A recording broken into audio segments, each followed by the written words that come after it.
Hello everyone and welcome back to Lucky Loaders 15, where I'll be giving you two selections for tomorrow's racing. But before we get into that, I just want to say Happy New Year to all my subscribers. I'm sorry for not doing a video over the last few days. I've just been busy obviously because it's been New Year, seeing family, catching up with friends.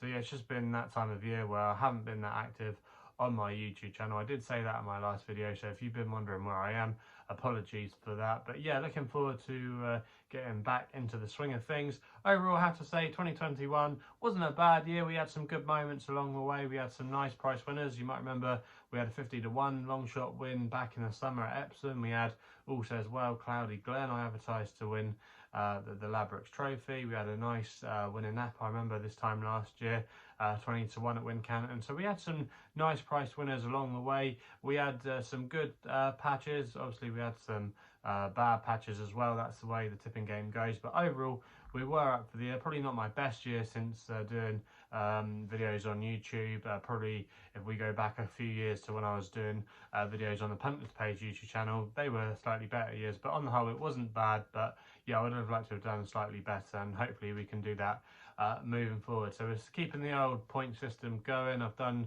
a previous video on that, so if you want to go back and watch it, there is a link in the description box below. But yeah, we'll be doing the same format again. Everything is going to be based on a £1 stake, and yeah, hopefully we can do better on last year's total. So let's get into it then. Two selections for tomorrow's racing, and my first selection is going to be going across the RSC to the racing at Dundalk. I know it's not everyone's cup of tea. I don't bet there too many times, but I think I found a good one here, and it's in the first race on the card there. It's the 135, and I quite like the chances of Brushwork for Donna O'Connor and Johnny Levens. Currently available at 10-3 with some firms at the time of recording. That price was available with William Hill and Bet Victor. I'm going to recommend a 1-point win bet here. Now this horse Brushwork, he's quite an interesting horse. He actually started life with Charlie Hills, and he caused an upset when he won on his racecourse debut at Newcastle. He went off 16-1 that day, and he created a really strong impression, and you thought he was going to go on to bigger and better things. His career kind of stalled after that. He ran well in a couple of handicaps. He actually finished third behind Group 1 winner Glenn Shill at Newcastle in a handicap once, but his career never kicked on, and subsequently he's found himself in Ireland. And the start of his Irish career, he didn't really show much. You know, he was running on the turf, but since going back to the all-weather on obviously the only all-weather track in Ireland at Dundalk, he's actually shown a little bit of promise, and his last two efforts have actually been fairly decent. He's finished second and third on his last couple of starts, and they've been over 6 furlongs, and I just think to drop back to 5 furlongs tomorrow could potentially suit. He's got a good draw to work from. He's normally a horse that likes to be up with the pace. He likes to be ridden prominently, and I just thought if he could get into a good position tomorrow, he might just have too much speed for these rivals. Now he's going to be taking on a few old rivals, the likes of Mashir, who actually beat him 2 starts ago, but when the weights were reversed last time, he was actually able to finish ahead of him. Mashir's got a little bit of catching up to do. So yeah, I do think Brushwork can hold the or can confirm the form from their last meeting. Like I say, I think 5 furlongs, he's got a little bit of untapped potential here. He's from a speedy pedigree.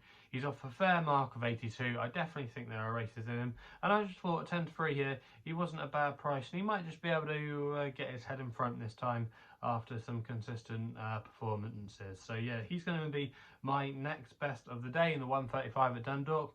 We then go to my nap, which runs in the 255 at Ffos Las, and I'm going to go with Socksy here for Ben Jones and Ben Clark. Team Ben tomorrow, currently available at 4-1 with the majority of firms. I'm going to recommend a 1-point win bet here. Now I think this horse has been slightly overlooked in the market, and I just couldn't understand the way it's taken its shape. Now I think Get a Weapon probably just about deserves to be favourite, but I didn't think Socksy should be 4-1. I think her run last time out at this course, where she finished second behind Anything for Love, is actually one of the best bits of form in this race. It was a good effort by Socksy that day. Now obviously she had plenty to find on the ratings with Anything for Love, and she was in receipt of 2 stone, but she showed a good attitude to plug on to finish in second place on testing ground, which it's going to be tomorrow.